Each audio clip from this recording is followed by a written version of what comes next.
It's the start of winter. It's gonna be cold, it's gonna be gray, and it's gonna last you for the rest of your life.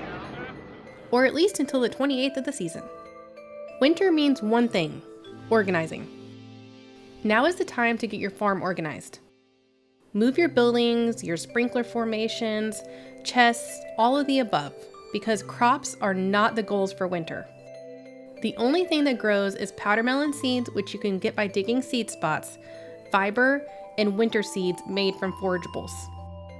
Speaking of forageables, snow yams can be found in artifact spots. There are no town events that happen the first week. However, if you go to the bus stop from the farm before 4 p.m., you have the chance to run into our favorite little shadow person, Krobus. Follow his snowy footsteps into town and shake the bush he is hiding in. He will give you a magnifying glass, which will now allow you to find secret notes. You should now be able to get into the sewers if you have donated 60 items to the museum. Here you will find Krobus with his little shop set up where you can buy a star drop for 20,000 gold. Now that you are in winter, you can try your hand at catching one of the legend fish. You will need a fishing level of 10 and a fully upgraded pole to have a chance of catching him. The glacier fish can be found at this south point in Cindersap Forest. Having a dressed spinner and a sonar bobber really helps. If you are wanting to make caviar, then catching some sturgeon will give you a chance for some roe. These can be caught in the mountain lake until 7 p.m., along with a midnight carp after 10 p.m.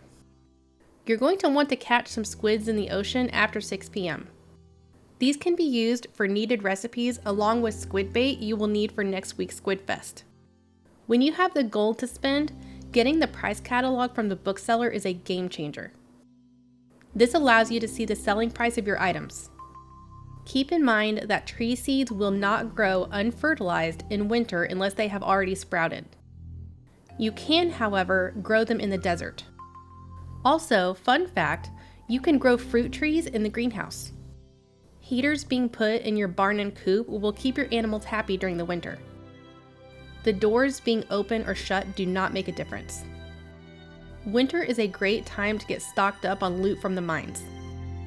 If you are planning lots of trips to Skull Cavern, then trading your Omnigeodes with a desert trader is a good idea so you don't have to wait for Pam to roll out of bed.